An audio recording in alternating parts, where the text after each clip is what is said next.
तो दोस्तों आज की वीडियो में हम करने वाले हैं क्लास 10th एनसीईआरटी स्टैटिस्टिक का 13.1 एक्सरसाइज में क्वेश्चन नंबर 8। तो दोस्तों आइए सबसे पहले समझ लेते हैं कि क्वेश्चन क्या कह रहा है। बहुत ध्यान से देखिएगा कि क्वेश्चन हमारा कह रहा है कि अ class teacher has the following absentee record, यानी कि एक क्लास टीचर रखता है नीचे दिया गया एब्सेंटी रिकॉर्ड 40 स्टूडेंट 40 स्टूडेंट का ऑफ अ क्लास किसी क्लास का फॉर द होल टर्म यानी होल टर्म के लिए। Find the mean number of days, यानी कि हमें मीन निकालना है नंबर ऑफ डेज का। अ स्टूडेंट वाज एब्सेंट, जिसमें एक स्टूडेंट एब्सेंट था। तो दोस्तों अब जो है आपको टेबल पे ध्यान देना है, क्योंकि जो ये टेबल है वो थोड़ी सी अलग है। अच्छा, इसमें क्या अलग है आपको हम समझाते हैं, बहुत ध्यान से देखिएगा। देखिए यहाँ पे जो क्लास इंटरवल दिया गया है, आप देखें कि पहले वाले बॉक्स में देखिए अंतर 6 का आ रहा है। अब दोस्तों अंतर कैसे निकालते हैं, बड़ी वाली संख्या में से छोटी वाली संख्या घटा देते हैं।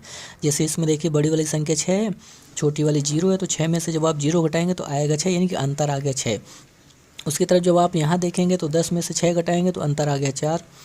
यहाँ 14 में से 10 जाएगा तो अंतर आएगा 4। यहाँ 20 में से 14 जाएगा, अंतर आएगा 6। 28 में जब आप 20 माइनस करेंगे तो आएगा 8। यानी कि आप देख रहे हैं कि जो ये क्लास इंटरवल बनी है, इसमें जो गैप है, इसमें जो अंतर है वो अलग अलग है, यानी सब में गैप सेम नहीं है।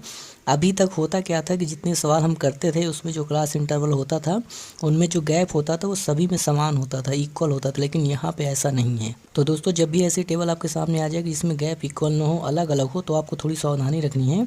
तब आपको ऐसे सवाल को डायरेक्ट मेथड से सॉल्व करना है, बाकी अन्य मेथड का आपको यूज नहीं करना है। यानी कि इस सवाल को हम सॉल्व करेंगे डायरेक्ट मेथड के द्वारा। तो दोस्तों हमने टेबल पहले से ही बना रखी है डायरेक्ट मेथड की, आपको पहले से पता होगा कि जब हम डायरेक्ट मेथड लगाते हैं मीन निकालने के लिए तो 4 कॉलम वाली टेबल आपको बनानी पड़ती है, जिसमें से 2 कॉलम आपको सवाल से मिल जाते हैं। तो दोस्तों ये जो 2 कॉलम हैं ये आपको सवाल से मिल जाएंगे, हूबहू आपको उसी तरह उतार लेना है। जैसे देखिए यहाँ पे लिखा हुआ है नंबर ऑफ डेज, तो चाहे हम नंबर ऑफ डेज लिखें चाहे क्लास लिखें, बात बराबर है। उसी तरह जो नीचे दिया गया नंबर है देखिए वो उसको नंबर ऑफ स्टूडेंट से दिखाया गया है, तो चाहे हम नंबर ऑफ स्टूडेंट्स बोलें चाहे फ्रिक्वेंसी बोलें, बात बराबर है।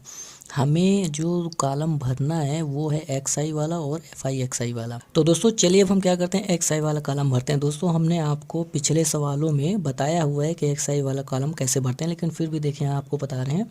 जैसे मान लीजिए ये वाला बॉक्स हमें भरना है, तो ये वाला बॉक्स भरने के लिए हमें करना क्या होता है, क्लास इंटरवल देखना होता है। उसमें जो 2 नंबर हैं देखिए यहाँ पे एक नंबर 0 एक नंबर 6 है, दोनों नंबर को आपको क्या करना है, जोड़ के आधा कर देना है। जो आएगा वही हमारा हो जाएगा एक्स आई। तो 6/2 आ जाएगा हमारा 3, क्योंकि 0 और 6 मिलके हो जाता है 6, और 6/2 हो जाएगा 3। उसी तरह देखिए इस वाले बॉक्स के लिए अगर एक्स आई निकालना है तो यहाँ पे जो 2 नंबर दिख रहे हैं क्लास इंटरवल में, इनको जोड़ के आधा करना है।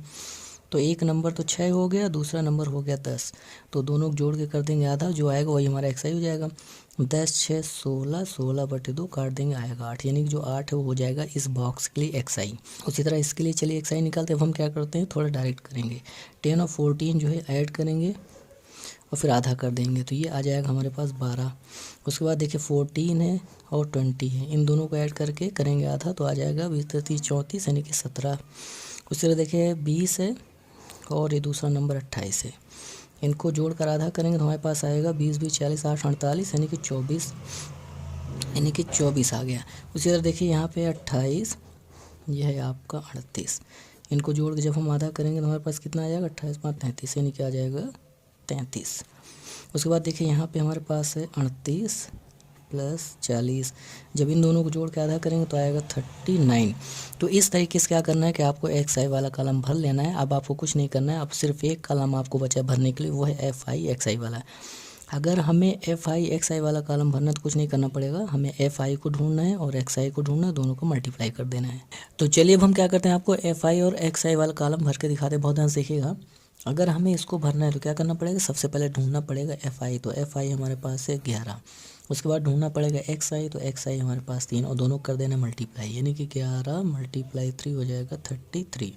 तो इसी तरह देखिए इस वाले बॉक्स के लिए अगर हमें भरना है तो सबसे पहले एफ आई ढूंढना है, तो ये हो जाएगा एफ आई, ये हो जाएगा एक्स आई। 10 और 8 का मल्टीप्लाई हो जाएगा आपका 80। अब हम क्या करेंगे दोस्तों, थोड़ा डायरेक्ट करेंगे। इस वाले बॉक्स के लिए एफ आई ये है और एक्स आई ये है, तो 12 से 84। उसी लिए देखिए इस बॉक्स के लिए एफ आई आपका 4 है, एक्स आई आपका 17 है, तो हो जाएगा 68। उसी तरह ये एफ आई है, ये हमारा एक्स आई है, तो 24 चौको 96। इस बॉक्स के लिए ये FI है, ये XI है, तो आ जाएगा 99। उसी तरह इस बॉक्स के लिए ये हमारा हो जाएगा FI, ये हो जाएगा XI, तो इनका मल्टीप्लाई करेंगे तो आएगा 39। तो दोस्तों हमने बड़ी ही आसानी से टेबल भर लिया है। अब आपको कुछ नहीं करना, सिर्फ 2 काम करना है।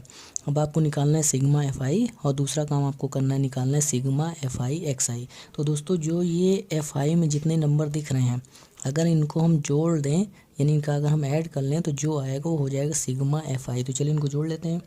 तो 11 10 21 21 7 28 28 4 32 32 4 36 36 3 39 40। तो दोस्तों जो हमने इनके सारे नंबर को जोड़ा तो हमारे पास आ गया 40, यानी कि सिग्मा FI हमारे पास आ गया 40। यही आपका करेक्ट आंसर हो जाएगा। तो दोस्तों इसमें जितने नंबर दिए गए हैं, अगर इन सारे नंबर को हम जोड़ लें तो जो आएगा उसको हम लोग बोलेंगे सिग्मा FI XI। तो दोस्तों जब हम इन सारे नंबर्स को जोड़ेंगे तो हमारे पास आएगा 499 और ये हमारा हो जाएगा सिग्मा FI XI, यानी कि इसमें जितने नंबर दिख रहे हैं उन सभी नंबरों को आप जब जोड़ लें तो जो आएगा वो हो जाएगा सिग्मा FI XI। तो दोस्तों अब आपको कुछ नहीं करना है, जैसे ही आप इन दोनों की वैल्यू उठा के फार्मूले में रखेंगे तुरंत आपका आंसर आ जाएगा।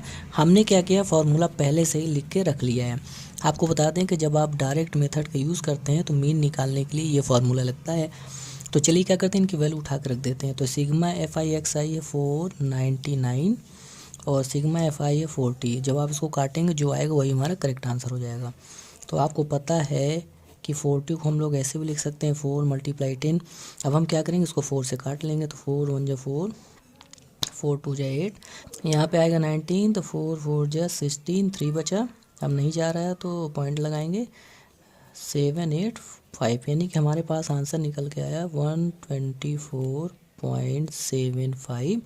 और नीचे दोस्तों ये 10 बचा हुआ है, नीचे 1 0 है, मतलब 1 डिजिट बाद डेसिमल और लगेगा, यानी कि हमारा जो फाइनल आंसर होगा वो होगा, यानी कि दोस्तों हमारा जो फाइनल आंसर होगा वो ये होगा कि 12.475, क्योंकि नीचे 10 लगा है तो एक जो है डिजिट डेसिमल खिसक जाएगा इधर की तरफ। तो हमारा जो फाइनल आंसर आएगा वो आएगा 12.475, यही आपका करेक्ट आंसर हो जाएगा। तो दोस्तों जो किताब होती है उसमें जो आंसर दिया होता है वो राउंड ऑफ करके दिया जाता है, यानी कि लगभग में दिया जाता है। तो यही जो आंसर है आपका, उसको अगर हम लगभग में कन्वर्ट करें तो हो जाएगा 12.48।